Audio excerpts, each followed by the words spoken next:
মাঝে, মাঝে আমাদের এমন ইচ্ছে করে যে মজার কিছু আইটেম রেস্টুরেন্ট থেকে আনিয়ে খাই। কারণ একই স্বাদ, একই রকম খাবার খেতে আসলেই ভালো লাগে না। তবে স্বাদ থাকলেও সাধ্য কি আর সবসময় আমাদের কথা মেনে চলে? তো তাই আজকে এমন একটা রেসিপি নিয়ে এসেছি আমি সব ধরনের আমার ভিউয়ার্সদের জন্য। আশা করি রেসিপিটি আপনাদের খুব ভালো লাগবে। আসসালামু আলাইকুম ভিউয়ার্স।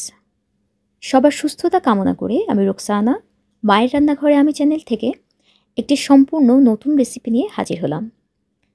আচ্ছা, এই চিংড়িটাকে কে কে চেনেন বলুন তো একটু? এটা এক ধরনের সামুদ্রিক চিংড়ির বাচ্চা। এই যে বড় হলে এই রকম হয় দেখতে। এটার বৈশিষ্ট্য হচ্ছে এর খোসাটা কিন্তু বেশ নরম এবং স্বাদটা একটু ভিন্ন রকমের। সাধারণত অন্যান্য চিংড়ির খোসা বেশ শক্ত হয়। এটা চিটংয়ে বেশ পাওয়া যায়। বাঁধন আপু, রিনি আপু কিংবা শিমু আপু চিনে থাকবেন হয়তো। ঢাকায় মাঝে মাঝে পাওয়া যায়, তবে পেলেই আমরা লুফে নিই এটাকে বড়া খাওয়ার জন্য। এটাকে লবণ লেবু দিয়ে ভালো করে ধুয়ে নিয়েছি আমরা। এখানে 500 গ্রামের মতো আছে। 500 গ্রামের দাম পড়েছিল 200 টাকা, তার মানে কেজি 400 টাকা করে। আমি টাইটেলে বলেছিলাম খুব সস্তার একটা খাবারে কি করে আপনারা দামি রেস্টুরেন্টের টেস্ট নিয়ে আসবেন। তো সেটাই আপনাদেরকে আজকে দেখাবো। ভিডিওটি দেখার আগে আপনাদের কাছে অনুরোধ রইল ভিউয়ার্স, চ্যানেলটি সাবস্ক্রাইব করে বেল আইকনটি প্রেস করে অল সিলেক্ট করে রাখুন। তাহলে আমি যখনই কোনো ভিডিও আপলোড করব সবার আগে আপনার কাছে পৌঁছে যাবে। মজার রেসিপিটি করতে আমরা আজকে 250 গ্রামের মতো চিংড়ি বেটে নিয়েছি। শিলপাটায় বাটুন কিংবা ব্লেন্ডারে, চিংড়িটা কিন্তু অবশ্যই মিহি করে বেটে নিতে হবে। এখন রসুন বাটা দিলাম আধা চা চামচ, আদা বাটা আধা চা চামচ, হলুদ গুঁড়া দিচ্ছি আধা চা চামচ, আর মরিচ গুঁড়া আধা চা চামচ পরিমাণ দিলাম। পেঁয়াজ কুচি দিয়ে দেবো আধা কাপের মতো, আর ধনেপাতা একটু বেশি করে নেবেন। পেঁয়াজ কুচি আর ধনেপাতাটা একটু বেশি করে দিলে কিন্তু খেতে ভালো লাগবে। এখানটায় আছে পেঁয়াজ পাতা কুচি, গাজর কুচি। এটা ফ্রোজেন গাজর, গ্রেটারে গ্রেট করে কাঁচা অবস্থায় আমরা ফ্রোজেন করেছিলাম। আর নিয়েছি কাঁচামরিচ। দুটো মরিচ এভাবে মিশিয়ে দিলে কিন্তু ফ্লেভারটা খুব ভালো আসে, তাই চেষ্টা করবেন মরিচ গুঁড়ো এবং কাঁচামরিচ দুটোই দেবার জন্য। এখন একে একে সব দিয়ে দিচ্ছি আমরা। এবারে আরও কিছু মশলা যোগ করব। দিচ্ছি ধনে গুঁড়া 1 চা চামচ, কালো গোলমরিচের গুঁড়া দিচ্ছি চা চামচের 4 ভাগের 1 ভাগ। গোলমরিচের গুঁড়াটা একটু বেশি পড়ে গেলে কিন্তু খাবারের স্বাদটা নষ্ট হয়, বেশ ঝাঁঝালো হয়ে যায়। এবারে টালা জিরা গুঁড়ার দিচ্ছি আধা চা চামচ, আর দেব আধা চা চামচ গরম মশলা গুঁড়া। এই গরম মশলা গুঁড়াটা আমাদের বাসায় তৈরি।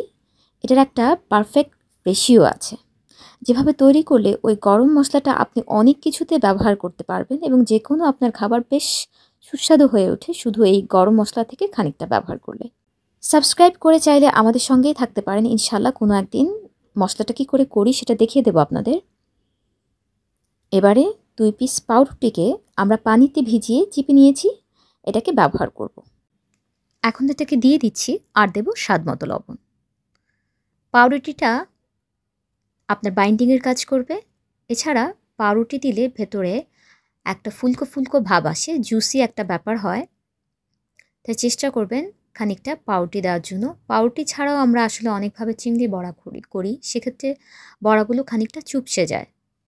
ভিউয়ার্স, আমি জানি আমরা সবাই কিন্তু কম বেশি অনেকভাবে চিংড়ির বড়া করি, তবে আমরা যেভাবে দেখালাম এভাবে করলে কিন্তু একটা ইউনিক স্বাদ পাবেন, আমি কথা দিচ্ছি। মনে হবে কোনো দামি রেস্টুরেন্টের খাবার খাচ্ছেন আপনি, এতটাই মজা এটা। আর এই যে শীত আসছে সামনে, বেশি বেশি করে চিংড়ি বড়া থাকলে খাবার খেতে আর এতটুকু পরিমাণ কষ্ট হবে না। এবারে একটু একটু করে ভেজে নিতে হবে এগুলো।